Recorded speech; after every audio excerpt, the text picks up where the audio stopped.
우리가 평화를 잃어버리면 그 귀한 순간들을 잃어버려요. 귀한 선택을 못하게 돼요.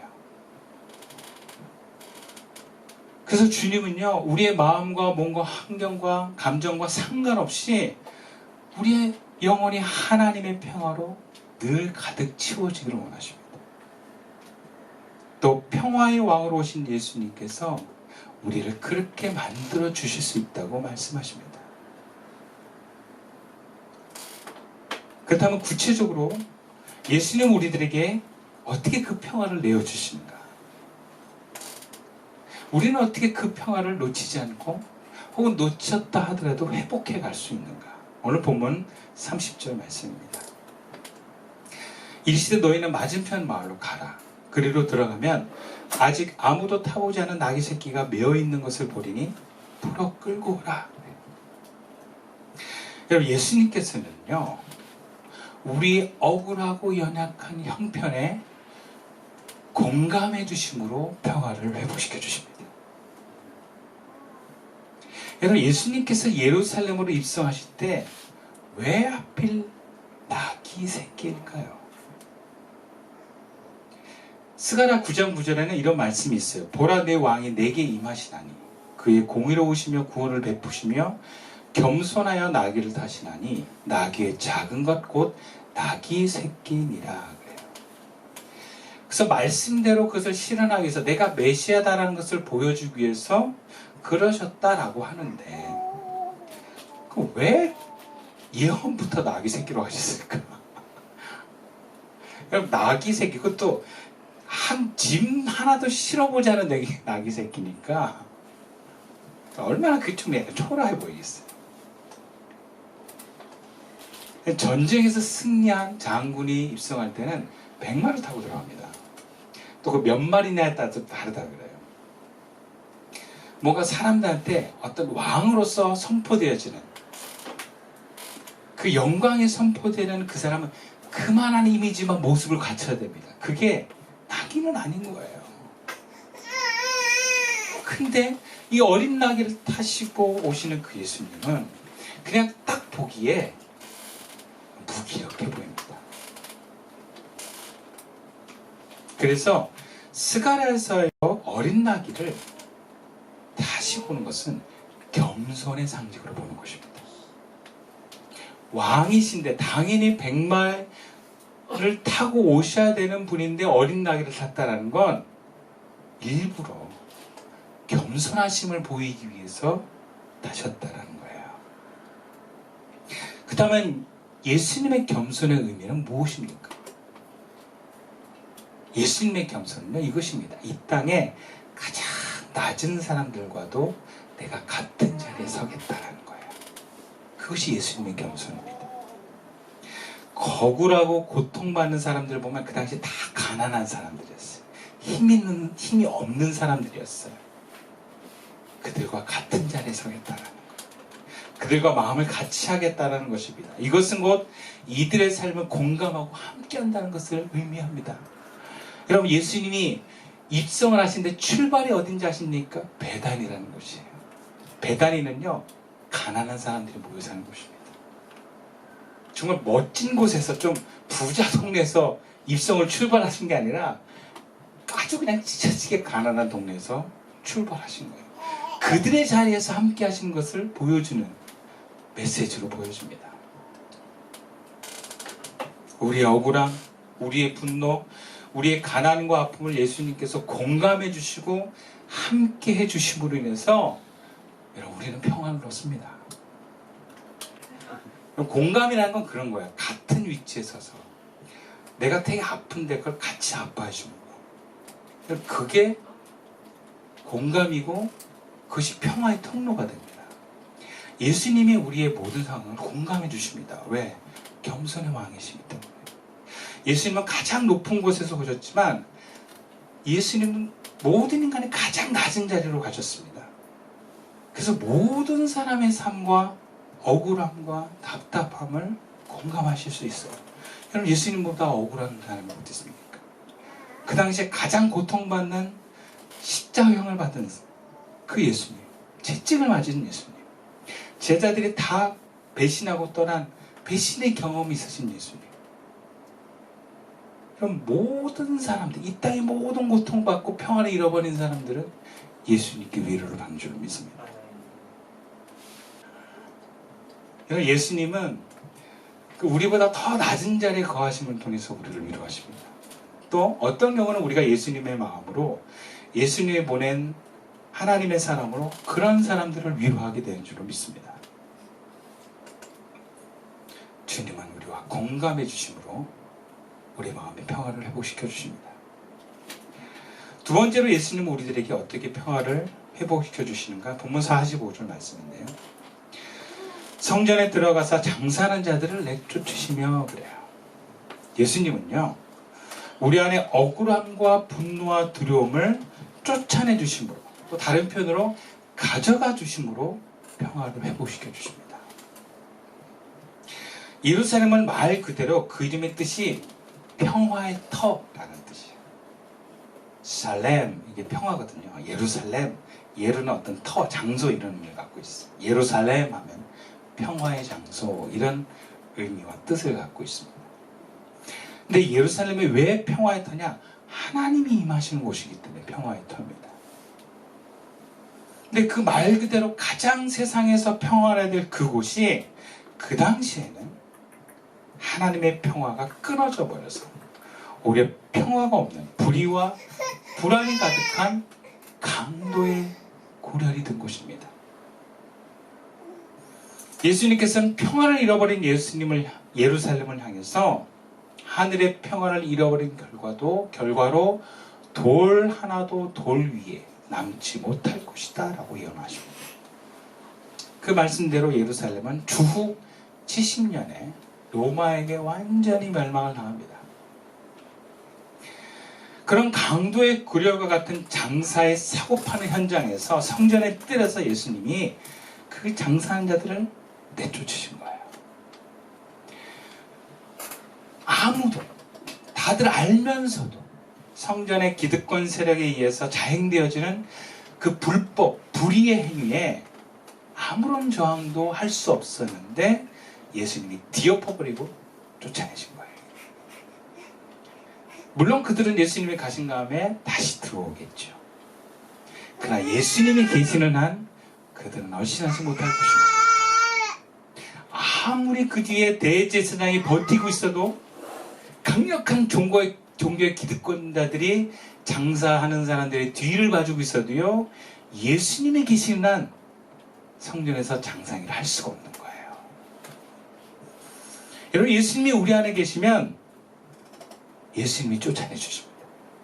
우리의 불의와 분노와 억울함과 외로움과 이런 모든 죄악들을 예수님이 쫓아내 주시고요. 이것은 예수님이 십자가까지 표현을 더하면 예수님이 다 가져가시는 것입니다. 다 자신에게 담아서 죽음으로써 그걸 없이 하시는 것입니다. 여러분, 이것은 믿음의 사건입니다. 우리가 그런 믿음을 갖는 거예요. 나의 죄와 나의 억울함과 나의 분노와 나의 죄책감과 이 두려움을 예수님이 가져가시는 것입니다.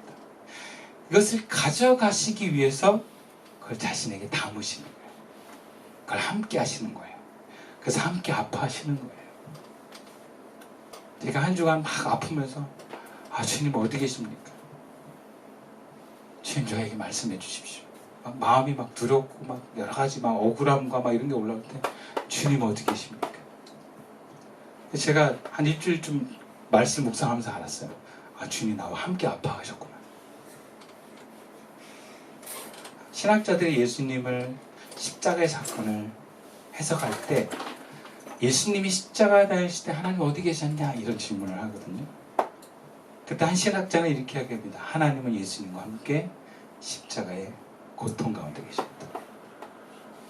예수님이 높은 어떤 위치에서 그냥 하늘에서 우리의 고통과 아픔을 그대로 야 힘내라, 너 잘할 수 있어, 그러면서 우리에게 평화를 주시는 분이 아니고 그냥 저 높은 데서 어두워 나가라 그러면서 쫓아내시면서 하는 게 아니고 그 우리의 어떤 아픔과 두려움과 이 죄를 예수님이 끌어안으시기 위해서 그 순간에 함께 아파하신다. 함께 고통당하신다는 거예요. 그러면서 가져가시는 거예요. 그러면서 그렇게 가져가시니까 우리에게 평화가, 하늘의 평화가 오게 될 줄 믿습니다. 여러분, 믿음을 가지십시오. 우리의 억울함과 분노와 죄책감과 두려움을 주님이 가져가십니다. 여러분, 우리에게 정말 필요한 게 믿음이에요. 여러분, 이걸 못 믿기 때문에 우리가 평생 화가 나고 억울한 거를 묻어두고 삽니다. 그러면 묻어두면 표현은 안 하지만 나도 모르게 행동과 감정으로 나와요. 말해야 되는데 말을 못하고 직면해야 되는데 피해버려요. 왜? 그게 그대로 있으니까. 몸에 스며들고 감정에 스며들어 버리니까. 여러분, 이게 없어져야 됩니다. 근데 그냥 안 없어져요. 근데 예수님이 가져가신다. 여러분, 그 믿음이 저와 여러분의 있기를 축원합니다. 마지막으로 우리가 하늘의 평화를 어떻게 예수님께서 가져다 주시는가? 본문 47절과 48절 말씀입니다. 예수께서 날마다 성전에서 가르치시니 대제사장들과 서기관들과 백성의 지도자들이 그를 죽이려고 꾀하되 백성이 다 그에게 뒤를 기울여 들음으로 어찌할 방도를 찾지 못하였더라. 여러분, 예수님께서는요, 우리에게 말씀을 주심으로 하늘의 평화를 가져다 주십니다. 평화가 임하는 곳이라 임하는, 그러나 온갖 죄악과 욕심으로 그 평화를 잃어버렸던 예루살렘에 오신 예수님께서는요, 성전의 장사꾼들을 쫓아내심으로 성전을 정화했습니다. 그리고 그 성전에서 날마다 하나님의 말씀을 전하고 가르치셨어요. 근데 그때 성전에 장사하는 사람들로부터 이익을 얻었던 대제사장들과 서기관들이 예수님을 죽이려고 했는데 못 죽입니다. 오늘 본문의 표현은 어찌할 방도를 찾지 못했다 그래요. 왜 그랬을까요? 백성들이 예수님의 말씀을 계속 귀 기울여 듣고 있었기 때문입니다. 여러분, 우리가 하나님의 말씀을, 주님의 말씀을 귀 기울여 듣고 그 말씀이 우리에게 있으면 어둠의 영들은 우리를 어찌할 방도를 찾지 못하는 줄로 믿습니다. 어둠의 세력은 항상 평화를 깨뜨리려고 합니다. 우리에게 자꾸 나쁜 생각을 올려요. 두려움을 줘요. 그리고 여러 가지 염려와 이런 생각들이 마구마구 던집니다. 그럼 우리가 마음이 비워져도요, 그 나쁜 생각과 왜곡된 생각들이 금방 들어옵니다. 깨끗해졌다고 끝이 아니에요. 오히려 더 센 생각이 들어올 수도 있어요. 그 비워진 마음은요, 반드시 하나님의 말씀으로 채워져야 됩니다. 어둠의 세력들은 하나님의 나라를 세워가는 제자들의 마음을 평화를 깨뜨리려고 하고 그 기회를 찾습니다. 우는 사자와 같이 삼킬자를 찾는다는 표현도 있어요. 예수님이 우리의 두려움과 죄책감을 가져갔다 하더라도 말씀이 들어오지 않으면 마음의 평화를 뺏기는 건 시간 문제입니다. 예수 잘 믿던 사람들이요, 평화를 잃어버리고 무너지는 경우가 많습니다. 목사도 예가 아니에요.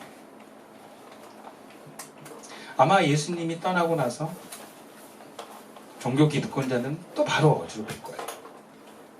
근데 예수님이 계시는 동안 그 성전에 말씀을 채우심으로 하늘의 평화를 공고히 하십니다. 마음의 성전이 하나님의 말씀으로 가득할 때 여러분, 하늘의 평화가 우리에게 경험되고 또 어둠의 세력으로부터 그 평화를 지켜내는 줄로 믿습니다. 여러분에게 묻습니다. 하나님의 말씀 있으십니까? 여러분의 평화가 깨졌다면 하나님의 말씀을 찾으십시오. 이 모든 것을 하나님께로 향하여서 나에게 말씀이 있는지를 귀 기울일 때 우리의 평화는 유지될 것입니다. 여러분, 우리가 불안하다 그러면 여러분, 분명합니다. 말씀이 없어요. 메시지가 없는 거예요. 여러분 우리가 계속 성경 통독을 읽잖아요. 이건 숙제가 아니라 통독을 하다 보면 거기 말씀이 쑥쑥쑥 들어와요. 그걸 일상화하기 위해서 교회가 이런 성경 통독을 하는 것입니다. 아무것도 안 보니까. 중요한 것은 하나님의 말씀이 우리 마음에 계속 채워져 있어야 된다는 거예요. 그것이 하늘의 평화가 우리 마음 가운데 함께 가는 길입니다.